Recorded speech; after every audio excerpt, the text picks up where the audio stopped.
Il y a un an, nous évoquions ici les difficultés d'Imperial Wheels à Châteauroux, de Pulfex à Amboise ou encore de Duralex près d'Orléans, depuis devenu Scope. Aujourd'hui, l'inquiétude porte sur l'avenir incertain de ST Microelectronics à Tours, où 400 emplois sont menacés sur site et sur laquelle nous reviendrons. Autre sujet d'inquiétude, le groupe Brandt, placé en redressement judiciaire, symbole du Made in France dans l'électroménager. Brandt emploie encore 350 personnes à Saint-Jean-de-la-Ruelle et une centaine à Saint-Ouen, près de Vendôme. Là encore, c'est tout un savoir-faire industriel qui vacille. Ces exemples illustrent une réalité que nous connaissons toutes et tous. Malgré les discours sur la réindustrialisation, la désindustrialisation continue. Le président Macron s'était vanté de vouloir réindustrialiser le pays. 8 années et demie de pouvoir suivant, les faits sont là. Ce contexte de désindustrialisation persistante n'est pas simplement la queue de comète des conséquences de la division internationale du travail néolibérale.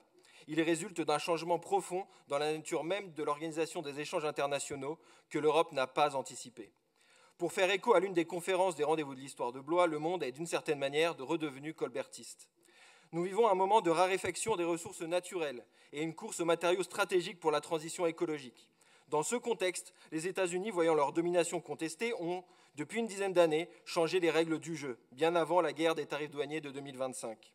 Ces nouvelles règles capitalistes renforcent la prédation mondiale sur les ressources. Les États cherchant à obtenir le statut de superpuissance visent désormais à contrôler l'ensemble de la chaîne de valeur, de l'accès aux matières premières jusqu'à la vente, en passant par la production. C'est dans ce contexte qu'il faut comprendre les menaces d'annexion états-unienne sur le Groenland, le Canada, le Mexique et le Panama et son canal. C'est également dans ce cadre que s'inscrivent les tensions autour de Taïwan, liées au contrôle de la production de semi-conducteurs. La situation de ST Microelectronics et le transfert des machines de la technologie 6 pouces vers Singapour est directement lié à ces enjeux. Ce modèle de domination n'est pas sans rappeler les logiques coloniales du passé, la conquête de territoires entiers pour en accaparer les ressources et en faire des marchés captifs pour écouler sa production. Au XIXe siècle, la Chine fut contrainte, après les guerres de l'opium déclenchées par les Européens, de s'ouvrir aux 4 vents pour satisfaire les appétits impérialistes des puissances industrialisées, chacune se taillant une part du marché chinois. Les Chinois ont gardé cette humiliation en mémoire. Au XXIe siècle, c'est l'Europe qui, par sa politique de libre-échange, s'ouvre aux 4 vents des appétits des superpuissances états-uniennes et chinoises sans la moindre résistance.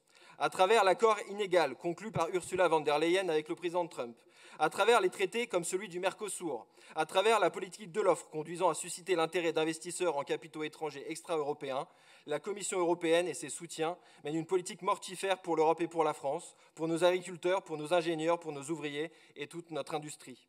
Et l'Europe devient un marché captif américain lorsque le président Trump impose aux pays européens, dans le cadre de l'OTAN, de porter leurs dépenses militaires à 5% de leur PIB, alors que 65% des importations d'équipements militaires européens concernent du matériel américain. Dans ce contexte, il n'est plus acceptable que les normes sociales et écologiques imposées à nos producteurs, nécessaires et insuffisantes pour notre santé, ne le soient pas aussi aux produits importés. Puisque le libre-échange n'est plus la règle, il faut le dire clairement. La stratégie de la politique de l'offre, qui consistait à subventionner la production en espérant une compétitivité à l'export, est dépassée. Elle l'était déjà. Elle laissait aux grandes entreprises commanditaires le choix de garder les aides pour les dividendes de leurs actionnaires, sans répercussion sur les prix, ni bénéfice pour les salariés. Elle a nourri les inégalités sociales et la crise politique que nous connaissons. Aujourd'hui, elle est non seulement inefficace, mais dangereuse dans un monde où la réciprocité commerciale a disparu. Cette réalité interroge profondément le cadre économique de France 2030, sur lequel s'appuie notre SRDE2I. La France et l'Europe peuvent et doivent construire un autre chemin, celui du non-alignement de l'indépendance stratégique économique et de la coopération écologique et solidaire. Non pas pour construire un nationalisme d'extrême droite à vocation impériale, mais pour faire avancer les idées de coopération dans les échanges internationaux et accélérer la bifurcation écologique. Pour commencer, ces ambitions peuvent se traduire concrètement et doivent nous inviter à revoir nos politiques économiques, pour mieux cibler les projets des entreprises que nous souhaitons accompagner dans le cadre du CAP PME-PMI, faire le tri dans les clusters et les pôles de compétitivité, rehausser ce que la région est en droit d'attendre des entreprises qu'elle aide en matière de dialogue social, d'égalité femmes-hommes, de lutte contre les discriminations, d'emploi durable et de qualité, et de lutte contre l'optimisation et l'évasion fiscale. Le rôle de DEVEUP doit également être en partie repensé. Le groupe écologiste et insoumis est convaincu que la région Centre-Val de Loire peut être le moteur d'une nouvelle conception de l'économie, tournée vers l'avenir, résolument écologique et solidaire. Le vice-président Godet y reviendra.